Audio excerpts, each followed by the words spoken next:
The Story of Civilization, Part 2. The Life of Greece, being a history of Greek civilization from the beginnings, and of civilization in the Near East, from the death of Alexander to the Roman conquest, with an introduction on the prehistoric culture of Crete by Durant. Chapter 14, the morals and manners of the Athenians. Section 4, morals. The Athenians of the 5th century BCE are not exemplars of morality. The progress of the intellect has loosened many of them from their ethical traditions and has turned them into almost unmoral individuals. And now again, people are looking towards the amoral lifestyle more and more. They have a high reputation for legal justice, but they are seldom altruistic to any but their children.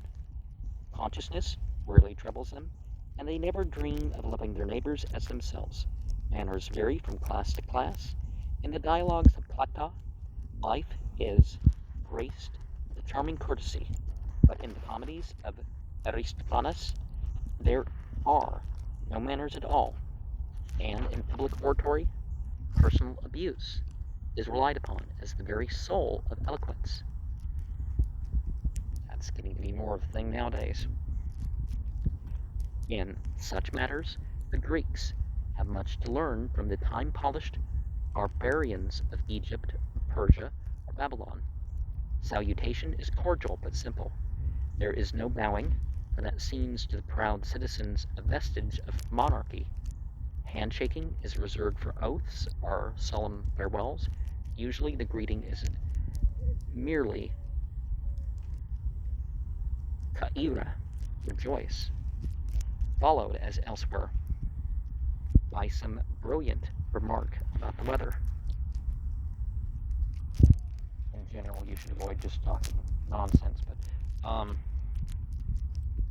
hospitality has lessened since Homeric days. Travel is a little more secure than then, and inns provide food and shelter for transients. Even so, it remains an outstanding virtue of the Athenians. Strangers are welcomed, though without introduction, if they come with letters from a common friend.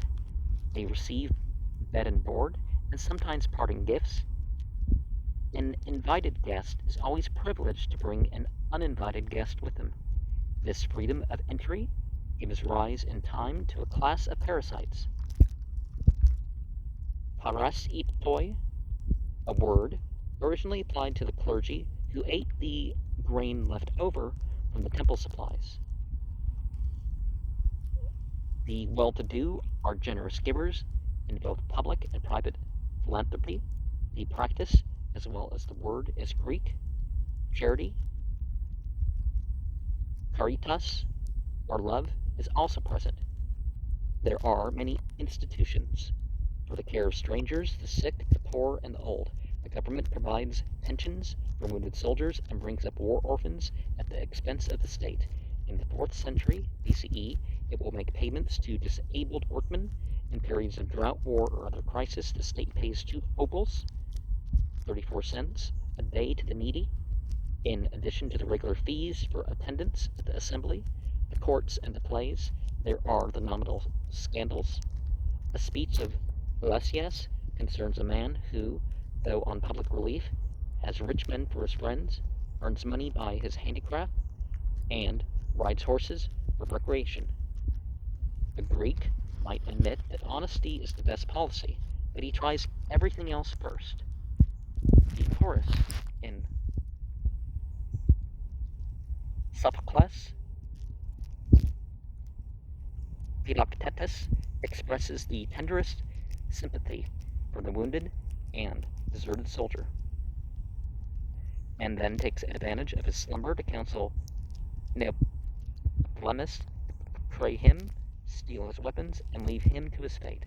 Everyone complains that the Athenian realtors adulterate their goods, and give short weight and short change despite the government inspectors, and shift the fulcrum of their scales towards the measuring weights, and lie at every opportunity. The sausages, for example, are accused of being dogs. That's where we get the word hot dog from, right? A comic dramatist calls the fishmongers assassins. A gentler poet calls them burglars. The politicians are not much better, for there is hardly a man in Athenian public life that is not charged with crookedness. An honest man like Aristides is considered exciting news, almost a monstrosity. Even Diogenes' daytime lantern does not find another. Thucydides reports that men are more anxiously to be called clever than honest, and suspect honesty of simplicity. To be called clever than honest. More anxious to be called clever than honest. Yeah.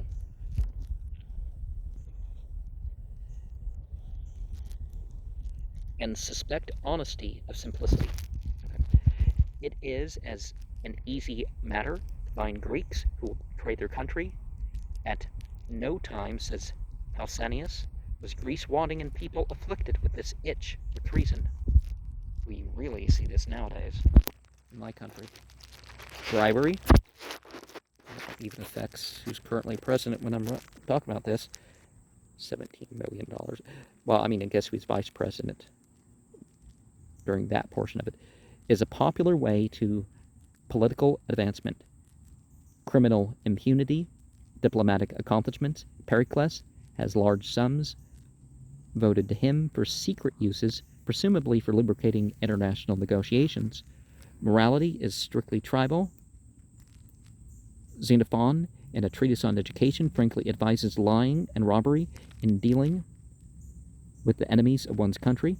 The Athenian envoys at Sparta in 432 defend their empire in plain terms. It has always been the law that the weaker should be the subject to the stronger. No one has ever allowed the cry for justice to hinder his ambition when he had a chance of gaining anything by might, though this passage and the supposed speech of the Athenian leaders at Melos may be exercises of Thucydides, philosophical imagination, inflamed by the cynical discourses of certain sophists. It would be as fair to judge the Greeks from the unconventional ethics of Gorgias, Callicles, Thrasymachus, and Thucydides, as it would be to describe the modern European by the brilliant bizarreries of Machiavelli, La Rochefoucauld, and Nietzsche, and Stirner, not saying how fair that would be. That something of this superiority to morals is an active ingredient in the Greek character appears in the readiness with which the Spartans agree with the Athenians on these mooted points of morals. When the Lacedaemonian Philippidas, despite the treaty of peace, treacherously seizes upon the citadel of Thebes, and the Spartan king Agesilaus is questioned about the justice of this action, he replies, "Inquire only if it is useful, for whenever an action is useful to our country, it is right. Time and again, truces are violated, solemn promises are broken, envoys are slain. Perhaps, however, the Greeks differ from ourselves, not in conduct, but in candor. Our greater delicacy makes it offensive to us to preach what we practice." Now, sometimes you can judge a company because of the whole superiority or inferiority, or you can judge a country or whatever, because you have to go to war. You can't judge, there are some good people over there, you can't go to war against them. It can't necessarily, it doesn't necessarily work like that.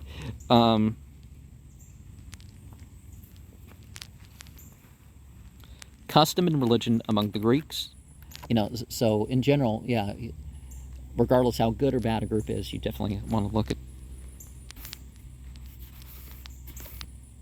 the individual. Custom and religion among the Greeks exercises a very modest restraint upon the victor in war. It is a regular matter, even in civic wars, to sack the conquered city, to finish off the wounded, to slaughter or enslave all the unransomed prisoners and all captured non-combatants, to burn down the houses, the fruit trees, and the crops, to exterminate the livestock, and to destroy the seed for future sowings. A lot of that's going on right now, right?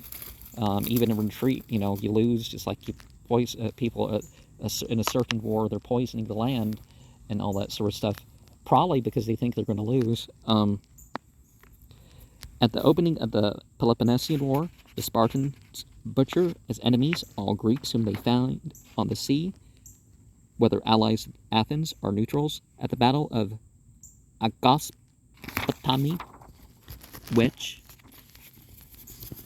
closes the war, the Spartans put to death 3,000 Athenian prisoners, almost the selected best of Athens' depleted citizenry.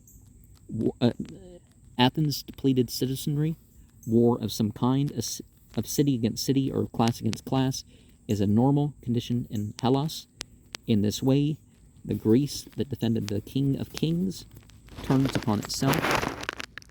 Greek meets Greek in 1,000 battles, and in the course of a century, after Marathon, the most brilliant civilization in history consumes itself in a prolonged national suicide. And so the Spartan king, Agesilaus, is questioned about the justice of the action. He replies, "Inquire only if it is useful, for whenever an action is useful to our country, it is right." And, well, that's how people consider myths, but, things aren't necessarily right because they're doable. Time and again, truces are violated, solemn promises are broken, envoys are slain. Perhaps, however, the Greeks differ from ourselves not in conduct, but in candor. Our greatest delicacy makes it offensive to us to preach what we practice.